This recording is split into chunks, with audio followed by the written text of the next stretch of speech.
Lugosi. And I'm Vincent Slicing Dice. We're bringing you a story tonight from the Victorian-Era London. Could be the first ever urban legend.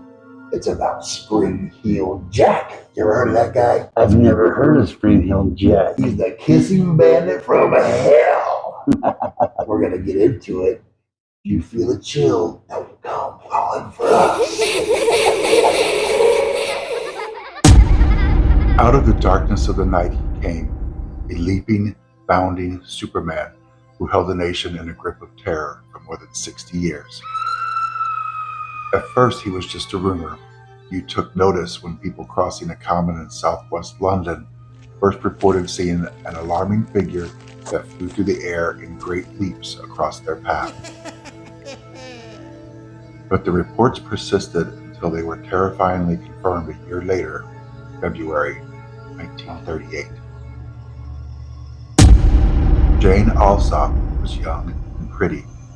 She lived with her two sisters and their father on a London back street. She had heard of the boogeyman called Spring-Heeled Jack, but she was too sensible to heed such tales. One night, there was a violent knock at the door. Jane went to answer it. The man standing in the shadows near the front gate swung around.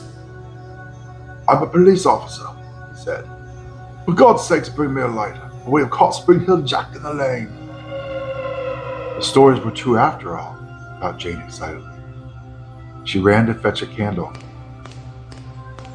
"I'll see him being arrested." She rushed back outside with the candle. But as she gave it to the man at the gate, he grabbed her by the neck and pinned her head under his arm. Then he ripped at her dress and body. She screamed, tore herself away. He chased her, caught her by her hair, and clawed her face and neck. Her sister, hearing the screams, ran into the street and cried out for help. But before anyone could stop him, Jack soared away into the darkness. Jane later described her inhuman attacker to police officials. "He was wearing kind of a helmet," she told them. "The tight-fitting white costume like an oilskin.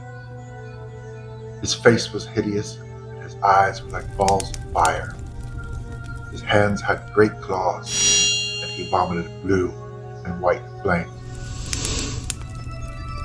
It was a description that was to be repeated over and over again in the following years. Always the leaps, the flames, and the eyes of hell were encountered. Lucy Scales was 18 years old, sister of a butcher. She had just left her brother's house one evening on her way home with her sister. As they walked along a lonely street, a tall, cloaked figure jumped out of the shadows. He spat blue flames at Lucy's face, blinding her. During the 1850s and 1860s, Spring-Heeled Jack was sighted all over England, particularly in the Midlands. In the 1870s, army authorities set traps after scared sentries reported being terrified by a man who darted out of the darkness and slapped faces with an icy hand, or sprang onto the roofs of their sentry boxes.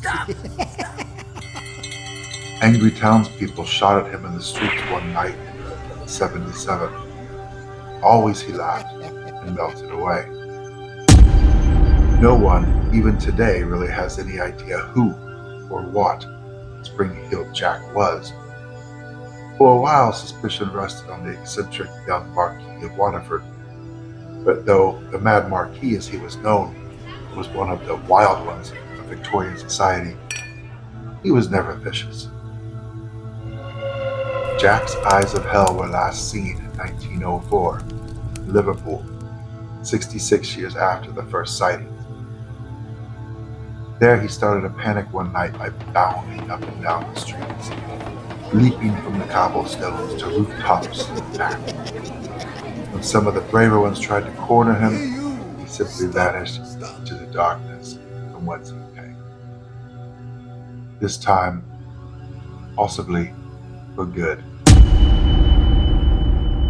and may we never know the rest of the story.